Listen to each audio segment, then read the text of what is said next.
Welcome back to another episode of the Fearless Innovator Podcast. From Cubicles to Cash Flow is for everyone wanting to start their real estate adventure while you're working at your job and the desire to earn cash flow on the side using real estate. Follow me as I take you on a journey of how I went from sitting in a cubicle for 25 years to investing in real estate and earning cash flow. You will learn from my mistakes and share in my rewards. I'm Michelle Kapaska, and I'm the host of the Fearless Innovator Podcast.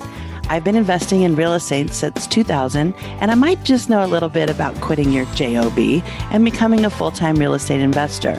If I can help you with your real estate adventure, please reach out to me or give me feedback from my show at info@fearlessinnovator.com. For a full transcript of this episode, go to fearlessinnovator.com.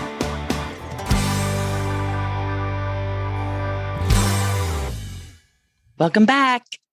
In this episode of Find Your Dream RV Destination, I'm going to share with you 11 ways to locate your perfect RV destination.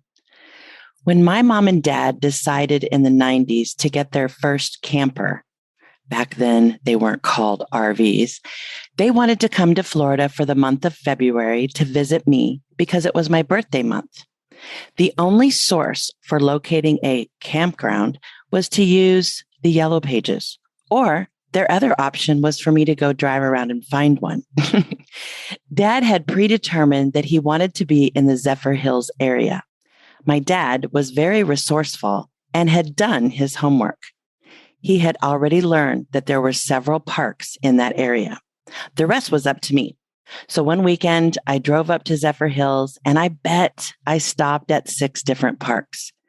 I gathered all the pertinent information such as pricing, location, amenities, and availability. I reported back to Dad, and then he made the decision as to which one he and Mom would like the best. They had decided on Grove Ridge on US 98 for the next 13 years until Dad's death in 2007. They faithfully traveled from Iowa every year for 1 month, except the year that Dad passed, they were here for 2 months. I remember taking a vacation in a rented motorhome when I was very young. There was no need to plan for a predetermined stopover for the night, as the parks simply were not full. And there were road signs along the interstates telling passersby where the next park was. It's kind of the same thing I say about biking. We used to bike when biking wasn't cool, and now it is. Well, we used to camp when camping wasn't cool, and now everybody wants in. This isn't just a sport for baby boomers. The millennials love it too. Things have changed. Now we need to pre-plan our stopovers and book in advance. And I mean way in advance, because suddenly RVing is cool. So where do we begin our search? How do we find our perfect RV vacation spot? Let's first figure out what we're looking for. Are we looking for a campground or an RV park? Yes, there is a difference, and it's often confusing when you're doing internet searches. Typically, campgrounds offer RV sites and tent sites, but RV parks are exclusive to RV sites. Campgrounds usually have a more casual and relaxed atmosphere, where RV parks will offer more premium amenities. Shoot, there are even RV parks just for the premium motor coaches. Yeah. They're not called motorhomes any longer. And there are RV parks exclusively for Airstreams. I don't have and probably won't have an Airstream, but I love the concept. If you're the baby boomer, you may or may not be app or internet savvy. And that's okay, because there are still choices for you. 1, if you've been traveling for a while, word of mouth is a great way to find your next destination. 2, KOAs are still popular. If you call or stop by one, they will give you a book with all of their state destinations, and they offer discounts when you join their club. 3, everyone has heard of Good Sam. Good Sam also has a book with all of their listings, and you can find their book at Camping World locations. Who hasn't been to a Camping World for supplies? 4, billboards are still popular, so be on the lookout as you're traveling busy highways and interstates. When I get my park, I have a clever idea that I'll be using on a billboard to grab your attention. So stay tuned. 5, here's the best advice for the not so savvy internet or app users. Let's face it, the internet is probably the most useful tool at finding an RV park. So don't be afraid of it. Just ask your kid or your grandchild for assistance. I know they will gladly help grandma or grandpa, and ta-da, they will enjoy hunting and booking your winter trip to Florida. Number 6, here's another helpful hint I bet you didn't know anything about. This will require your kid or your grandchild's help. Did you know that you can find RV spots for free across the U.S.? Yes, you can.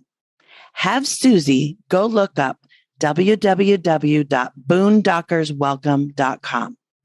You will pay a very small nominal fee to join, but this site gives you access to over 2,900 plus camp stays with no camping fees.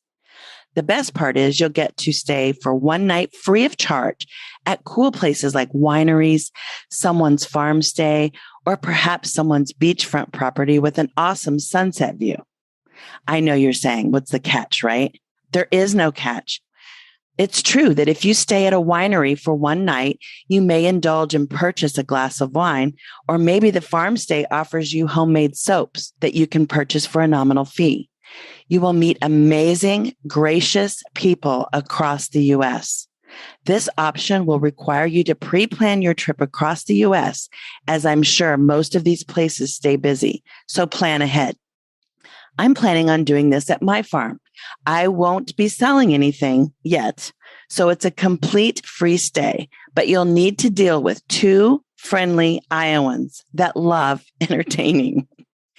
Okay, for the millennials, here we go.